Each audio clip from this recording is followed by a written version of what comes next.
But, to her surprise, Stipa was standing before the palace guards on the outside of the throne room's doors, a bruise to his own face far worse than Osrith's.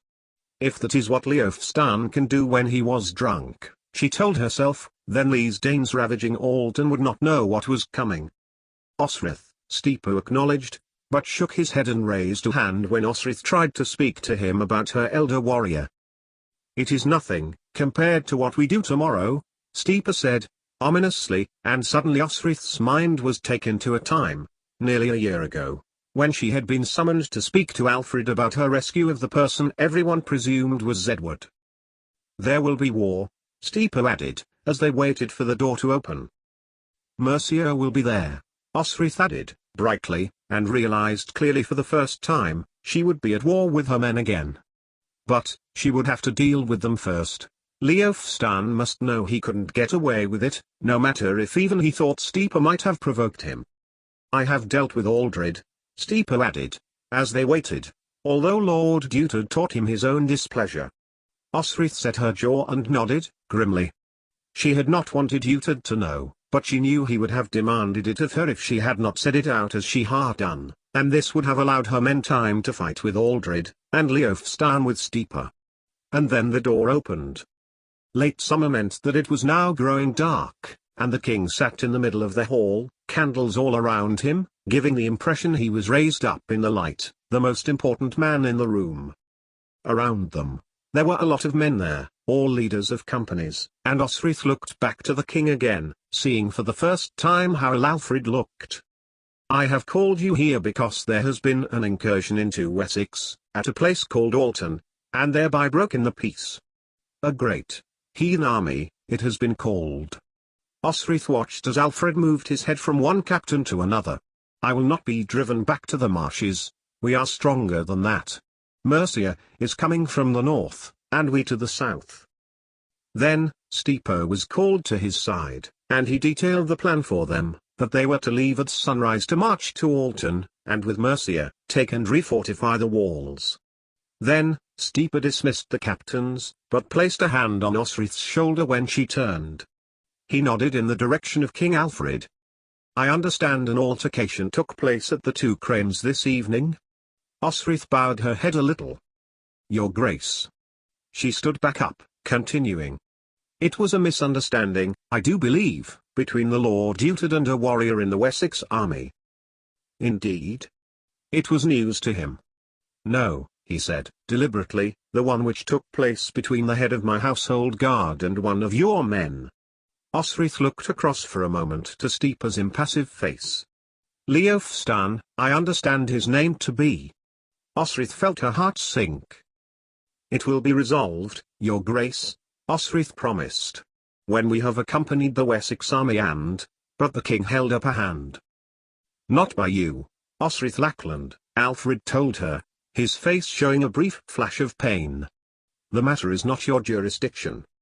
"Your Grace," she exclaimed, but Alfred held up his hand again. "You are not, and never were, Merson. I sent you there for training only, you swore to me, and to the Atheling, a prior oath." "My company!" Osrith exclaimed again, as the king's words swam past Osrith's head, and she listened to them in her immediate memory as an anger kindled in her stomach. Had he not ordered her to be taken her over to the border of Mercia by Stipa, expelled from the kingdom like a criminal? Was he trying to do so again? Well, she was Ethliad's guard, not Alfred's. And what did he mean, prior oath? Beside him, she saw a figure shift, and Bika looked at her, severely. "As for your company," Alfred spoke low and steadily, not taking his eyes off Osrith. "I have appointed your deputy, Elfrith, to take charge of the Lord Ethliad's men with the Wessex men." Besides Stipa, Osrith realized that Elfrith stood there, and Stipa brought him forward, praised him for his loyalty with the Lord Offa, and asked whether Elfrith freely gave his oath, by proxy, in the circumstance of the absence of the Lord Ethliad. Elfrith did, and he knelt to the king. As he got up, Osrith saw Elfrith's face. He wanted to look pleased. He did look pleased, but he knew what it meant to her, to lose the men she had trained, whose loyalty she had earned. And Bika? Had he had a hand in this? To tell the king? or advise she should no longer be in the army? Osrith kept her eyes fixed forward, until the king waved her to him. My son still requires a guard, Alfred continued, until his marriage. Osrith nodded again, confusion in her mind. Was Edward not already married? Had he not become a father? But it was the Lady Ellsworth who interjected with additional information. He is to marry the daughter of Lord Ethelelm, the lady explained. Ethelelm, Osrith thought, dully, rewarded for his wealth with more wealth, having been given the Lord Odda's confiscated lands. He has said he will only accept you, as you guarded him before. Your Grace, I will not lead my company. I will not defend my lord. Osrith sounded pitiful, and she knew it. But she wanted to make sure that it had been said. You will not, if you believe your lord to be Lord Ethelred. Alfred's words were heavy. I knelt to him, and swore to him. I believed you to be discharging me from my oath. And now you know you are mistaken, Alfred replied. The Lord Ethelred will understand that I have your prior word. It was useless, and everyone in the throne room knew it. Your Grace, Osrith conceded, refusing to take her eyes off the king. And what is my other choice? Rather than guarding my son, you mean? A little play of amusement enlivened the corners of his lips. Cleaning the stables, tending the pigs, they are valuable, of course, and the latrines. I'll take the livestock, Osrith replied, then nodded her head, acquiescently, then dropped to her knees, bending her head. Canny. This king really was canny, head intelligent, and Osrith had been caught in it, again. I accept your reinstatement, Osrith Lackland. You have until the army leave to hand over your duties to the most excellent new captain of your company. It was the Lady Ellsworth who interjected with additional information. He is to marry the daughter of Lord Ethelelm, the lady explained. Ethelelm, Osrith thought, dully, rewarded for his wealth with more wealth, having been given the Lord Odda's confiscated lands. He has said he will only accept you, as you guarded him before. Your Grace, I will not lead my company. I will not defend my lord. Osrith sounded pitiful, and she knew it. But she wanted to make sure that it had been said. You will not, if you believe your lord to be Lord Ethelred. Alfred's words were heavy. I knelt to him, and swore to him.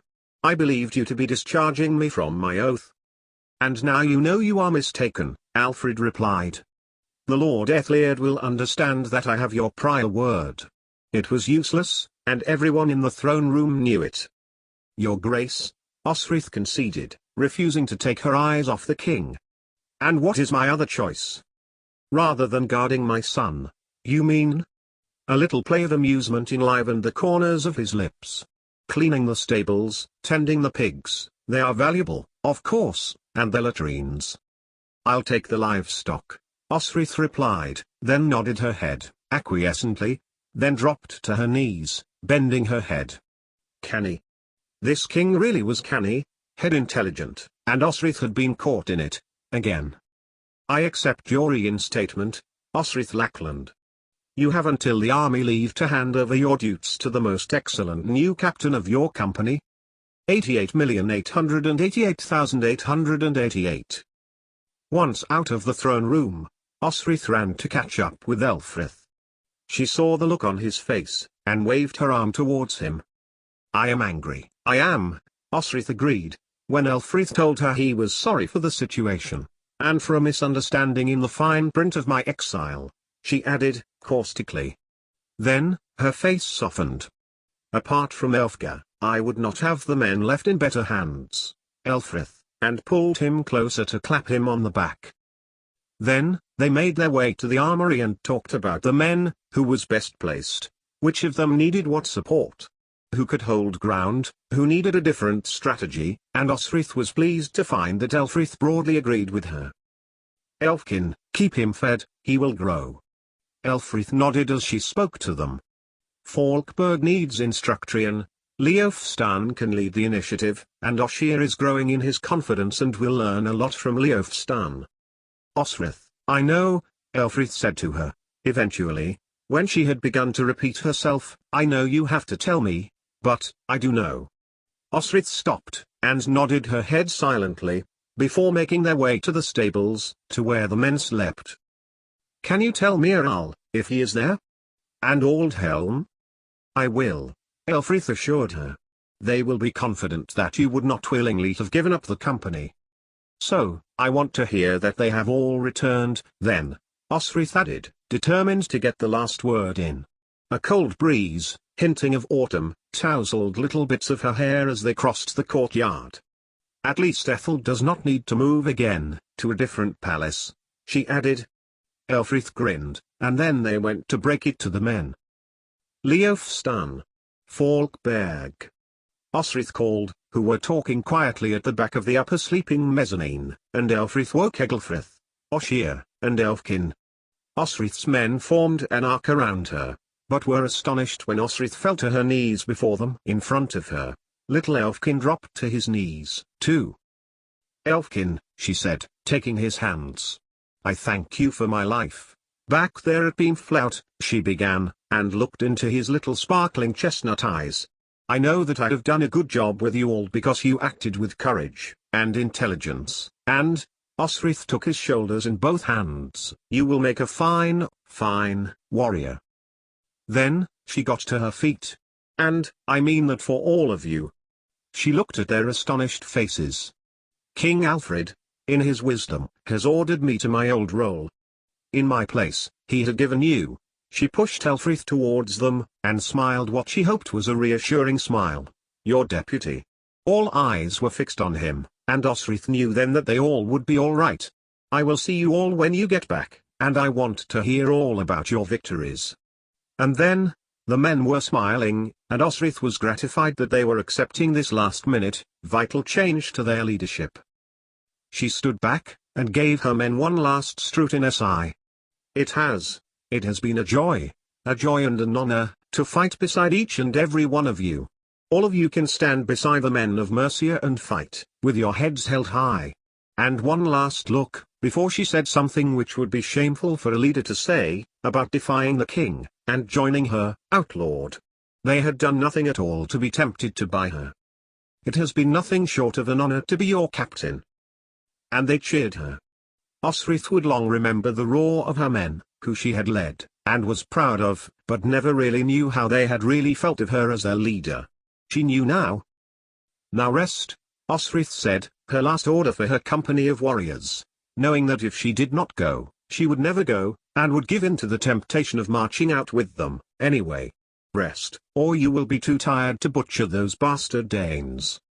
88,888,888 88,888,888 Osrith did not want to go to her bed, over at the other side of the city that night.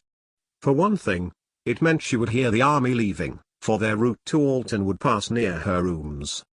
For another, if she met that little shit Aldred, or even Ethelwold, she might just do something regrettable. She may even track down Dagger and confront him. Instead, she made her way down to the sleeping rooms of the nobles, and round the corner to where Edward slept. It was gone midnight. Indeed, it must have been into the early hours of the next morning, for the matin bell was already being sounded. But Osrith would not look, and instead tapped at the door. If she was to guard the Atheling, guard him she would, beginning immediately. It took some time for the door to open, as a sleepy young man, though only a couple of years younger than her, definitely no longer a child now, and he rumpled his pale hair as his nightshirt fell to his ankles. He blinked sleepily at Osrith. "Your father has sent me," Osrith said, "and I am to guard you again." And Edward's face opened into a sunny smile, despite the hour, and clapped her on the shoulder. "You are most welcome, Osrith," he welcomed, holding the door open for her. Edward had definitely grown. His face, easygoing and sunny, matched his character. She peered past him, tentatively, looking for a sign he might have company, but his room seemed empty, as did his bed, which he threw himself into, pulling up the covers. It was most confusing, unless his wife was in confinement with their children. Uhtred had seen him married to Ecgwin, yet, the queen had definitely said he was to marry Ethelhelm's daughter. Over there, Edward pointed, to a stool on which lay folded a blanket. Osrith expressed her thanks, and took it, making for the door to settle down beside it. The one candle by Edward guttered, and Osrith turned towards him, and to her surprise, instead of going back to sleep, Edward was sitting up in bed. "I know that you wish to leave with your men," the Etheling said, "and I am sorry for you." "My thanks, Lord Prince," Osrith replied, but Edward was now up, and had come to sit next to her on the stone floor, and she shuffled up next to him. "I can't believe how you've grown," she replied, despite her lovely feelings. Edward smiled at her words. "And you are a father? What do you know of it?" Edward jerked back, as if hit by something, and his face flashed darkly for a moment. "Nothing at all," she replied, sorry to have mentioned it. Then she turned away, adding, "If that is all." But Edward did not move. Instead, he put a hand on her shoulder. "Osrith, we will get nowhere if we are like this with one another." He got to his feet, and re-asked for her hand. "Come, sit by me." Osrith came and sat. And all at once, the eager-faced young man smiled his sunny smile, and all felt right with the world. "You told me of her," Osrith ventured, as he told her how much he had learned in training, and she had reminded him of what he had said to her before the diplomacy to Beamflout to negotiate a ransom for Ethelfled. "She is so beautiful," he enthused, "and my children, both dark-haired, like their mother, both little bundles of happiness." Then, his face clouded over, and he whispered conspiratorially, "It has to be done, I can see that." Osrith patted the outside of his hand. "It does not stop you loving her." The Etheling looked at her, curiously, as Osrith's voice choked on the words. "It did not stop me loving him, when he turned from me." And she drew her cheeks close to Edward's thigh, and laid it in her lap, telling him of Tagged, and that she had agreed to marry him, and their lives were about to be complete, just one battle away, and that he had gone into a burning church to rescue a dozen innocent people. And he hadn't come back out again. When she'd finished, Osrith continued to stare at Tagged's cheeks, before looking across to Edward, when she realized he had touched the small of her back. "I had no idea," Edward said, childishly. "Why should you?" Osrith snapped, but then, more softly, added, "Time helps. And your children will be cared for." It wasn't a statement, and the Etheling knew it. "My mother will see that they are." And, when Edward had not removed his hand from her, Osrith got to her feet. "I sleep at another place, across the market square. Your father provides the silver for this. Well, Steeper provides the silver, and it comes from the treasury. Ethelred arranged it. Then, stay there, at night, Osrith, if it makes you more comfortable. Come here, at dawn, and we can begin again." "It is nearly dawn now," Osrith said, pointing to the window, as shards of daylight had begun to press through the gaps. "What is her name?" "The girl you must marry?" Edward looked at Osrith sharply, saying nothing for a good few moments. "Elflad," he answered, stiffly. Osrith smiled. "Elf Beauty," she replied, and Edward nodded, with grace. "Do you wish me to begin sleeping the tomorrow night?" Osrith asked, ever lenient when it came to Edward of Wessex. He nodded. "Perhaps I could sleep as I did." He handed her the blanket back, and she crossed to the door. Edward turned, and got back into bed. And in the morning, Osrith Lachlan began to guard the Etheling once again,